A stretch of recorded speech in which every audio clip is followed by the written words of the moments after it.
last time we were learning the Daas Tevunos,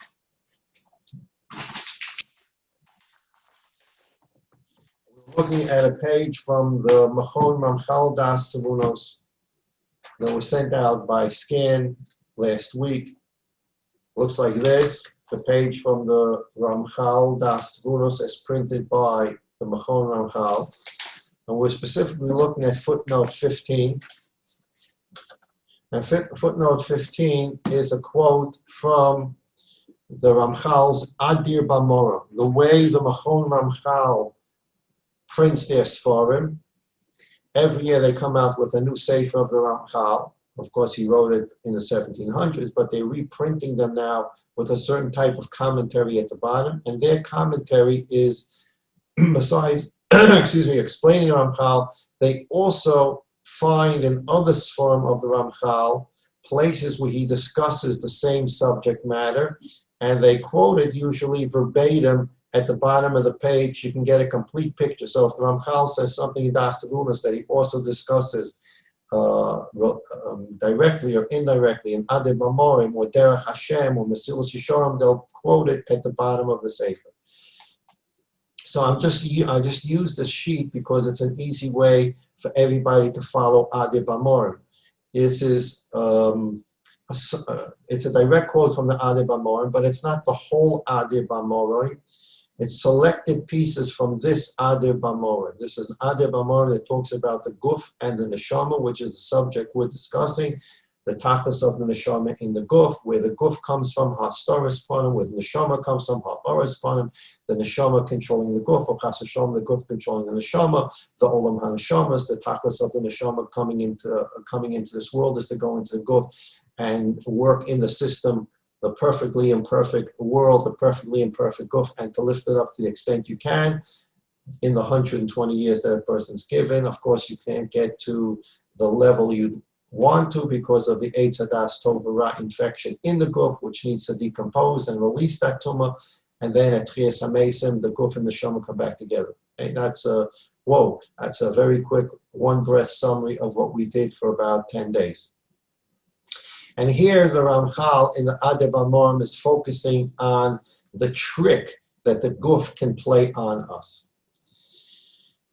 And he uses a Kabbalistic concept, the 8 kings. At the end of Parshas Vayishlach, it says the names of 8 kings who ruled over Edom, Esav, Lefnei Melech Melech B'Yisrael. Before there was a Jewish king, before Shaul, Esav already had 8 kings before a Jewish king.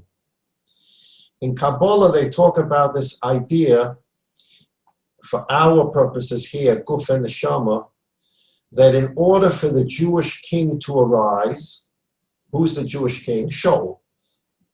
That's in Klal Yisrael. Who's the Jewish king in each individual? The Neshama. He's the Neshama. You want to make the Neshama the sovereign over your daily conduct. Of course, God is the ultimate sovereign, but God sent you the Neshama so you control your guf. So you want the neshama to control the guf. So the melech is going to be the neshama. The eved is going to be the guf. And when that system works out, the neshama guf now become servants of Hashem. The idea is that there are 8 kings represented by Esav, 8 kings represented by the guf, by the mundane world, that need to be overcome before the Jewish king can rule, before the neshama can have full sovereignty over the body. The body has, quote unquote, 8 kings that need to be defeated. And those are the 8 kings at the end of Parshas Vayishlach. And when the 8 kings are defeated from Edom, then the Jewish king, the neshama, can arise. King number 3 is the one that the Ramchal and Adib Amorim discusses all 8 kings. Here, the piece that's quoted on this page of the handout is the Adib Amorim discussing the 3rd of the 8 kings. The 3rd of the 8 kings, his name is Husham. Husham, the Ramchal says, comes from the word hush, hushim, senses, touch, smell, see, hear, that's guf. The guf understands only what it sees and what it hears, what it tastes, what it smells, what it touches. The guf is physical, lives in the physical world, and only understands things through its physical nature. We know that there are a lot of things, the real things are happening in the world that the guf can't see. There are things happening that we don't see. There are things going on that we can't hear, etc. And a person has to be able to conquer that king, the king of Hushim, the king of the senses. I only believe what my eyes see. I can't see God. The only thing I see are world events as portrayed to me in pictures. I only understand world events as I can read them by commentators and the media. I don't see anything below the surface, beneath the surface. I use my physical eyes to comprehend the world. It sends messages to my brain, and that's how I see the world in a very physical way. That king has to be defeated to open up our eyes, our minds, our ears, to know that there's things happening in the world all the time that you can't hear and you can't see, and God's running a world both in the physical realm and in a realm that's greater than the physical realm. And we have to understand this is constantly happening. So we need to defeat that king.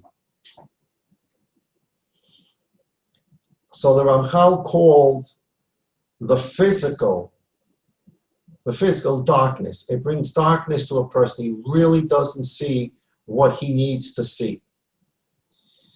So in the right-hand column, he called it a choshen, and he called it teva. People are into nature.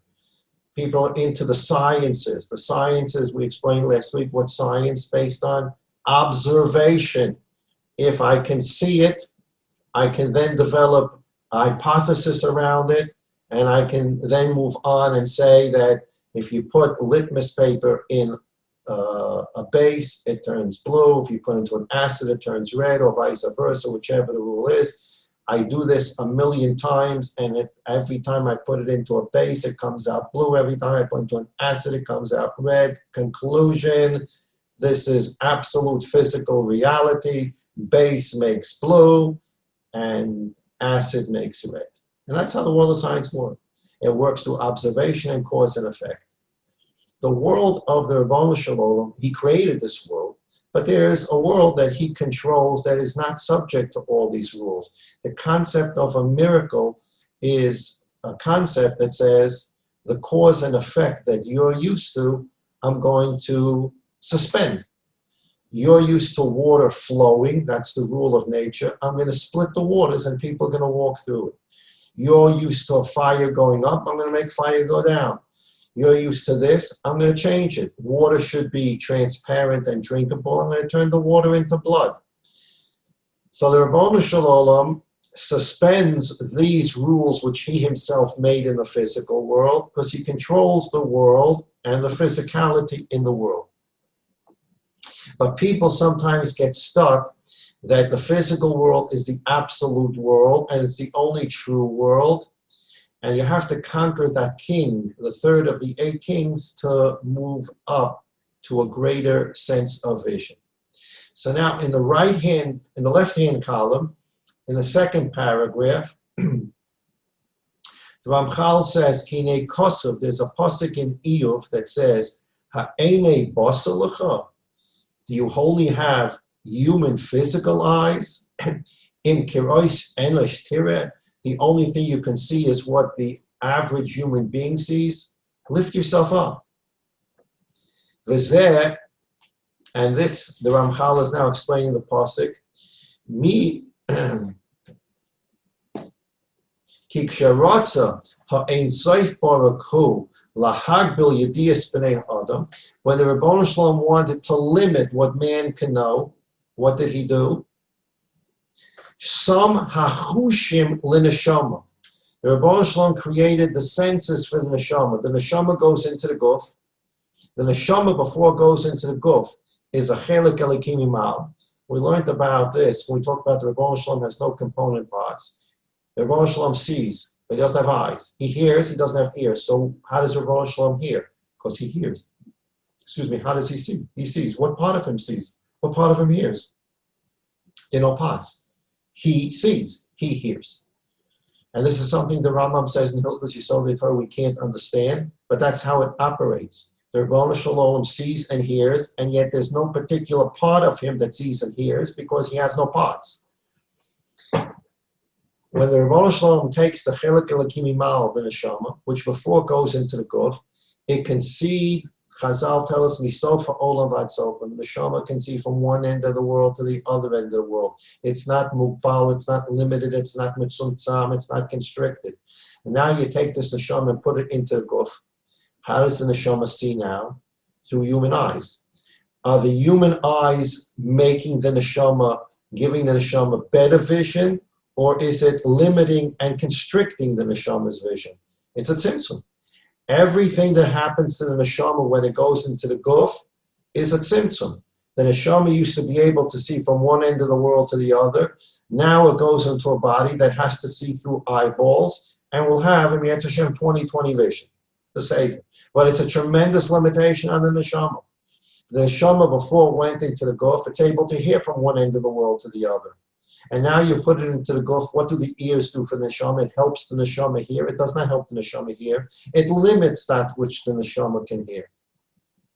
So the Ramchal says in the Adib B'Moreh, B'zeh, ki ksharotza ein soy baruch hu lahagbul yediyas bnei adam, when the Rebbeinu Shalom wanted to limit and constrict the ability of man to know and understand, some hachushim l'neshama. He put the Neshama subject to the senses. Shelo l'kabel advarim el al yadeim. The Neshama can no longer receive any information except through eyes, limiting the Neshama, through the ears, limiting the Neshama. V'oz hi mishaketet atzma lahushim ha'ela. And then the Neshama has to rely on these senses. Ve'ena mitzayeres dvorim chutz mehem. And it can't really form ideas except those ideas that come through these senses, because the Neshama has now been constricted. But if you elevate the Neshama above the Guf, which would mean you're elevating the Neshama above your eyes and above your ears, and you can begin to see world events in a way that are not limited to what you see in the pictures. And you can hear what's going on in the world and not be limited to what you hear, but have a deeper understanding, and you can hear and see Mashiach coming, even though, as we always talk about, it looks like we're moving backwards.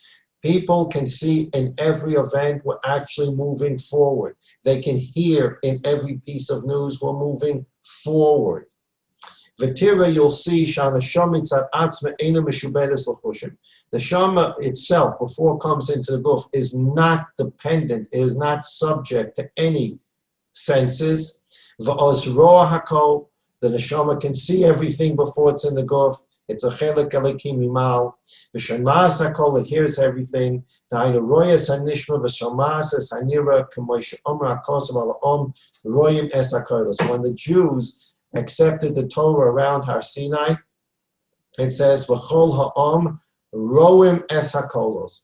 All the people saw the voices. The question jumps off the page of the Sefer Torah, jumps off the page of the Chumash. What does it mean that the people saw the voices? You can hear voices, you can see trees, but you can't see voices. So the Medrash tells us that at the point of Matan Torah, all the Jews became the level of tremendous Nevi'im, level of almost Moshe Rabbeinu, because they had to hear God say, Anochi Hashem Elekechem, lo yeh lecha lehem achem upon it. The Jews heard that directly from Hashem, every Jew. So the Jews had to reach that tremendous level of Nevuah to be able to hear this. A Navi, in order to hear these things, has his pashtus hagufnius. His physical becomes completely subjected to his spiritual, to his ruchnius. Otherwise, you can't retain that level of nevuah.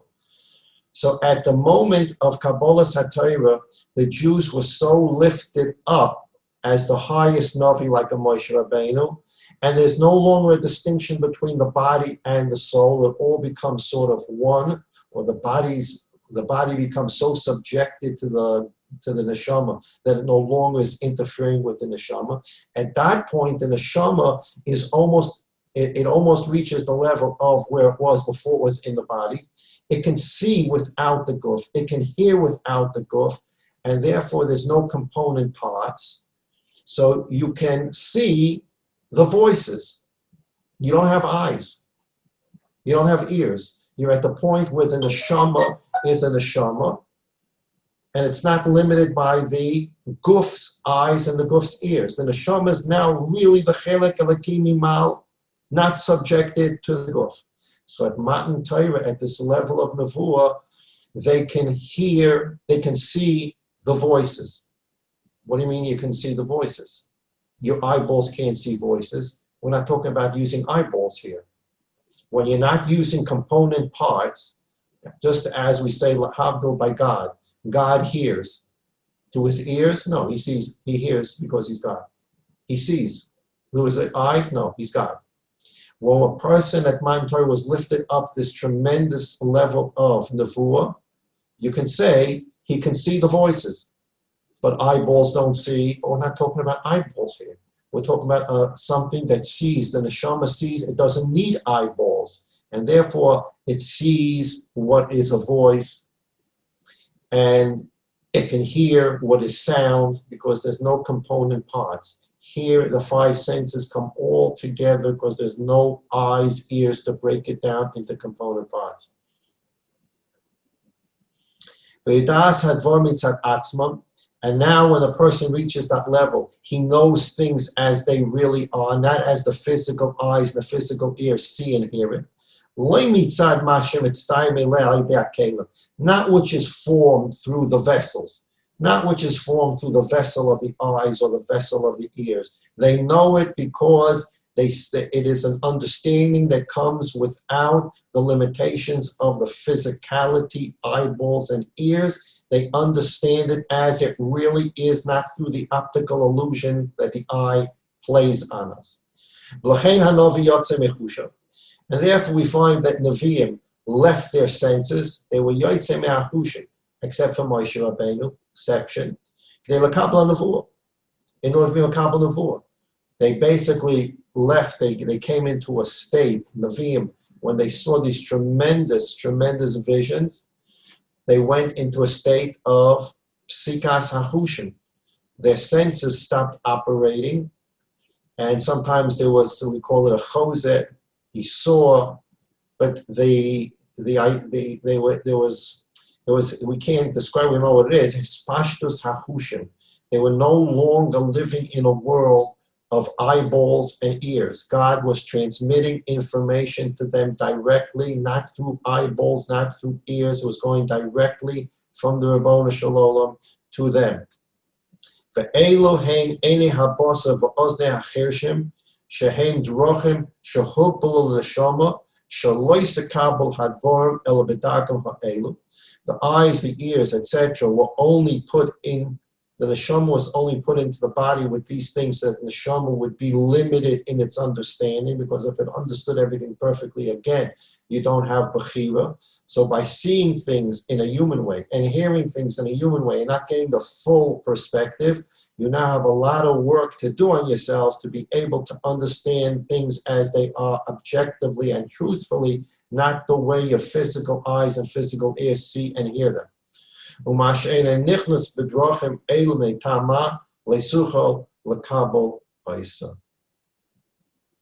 V'nei b'klolis ha'olam espashim etzias echad besod ha'teva shu kaminyan elokim v'mishabech v'misibosav u'mena'ed kol inyonei ha'olam. So here he goes into the famous gematria, ha'teva. Ha'teva is quote unquote nature, the standard rules of the world. Apple seed brings apples, a pear seed brings pears, crocodiles will give birth to crocodile. The sun rises in the east, it sets in the west, etc. All the rules of Teva. And Ha-Teva equals the same thing as Elokim. And Elokim is Bereshis Bora Elokim, is the Ribono Shalom creating the rules of Hateva. And you want to be able to lift yourself up above Hateva and to see things above the rules of nature and see, as he then says, the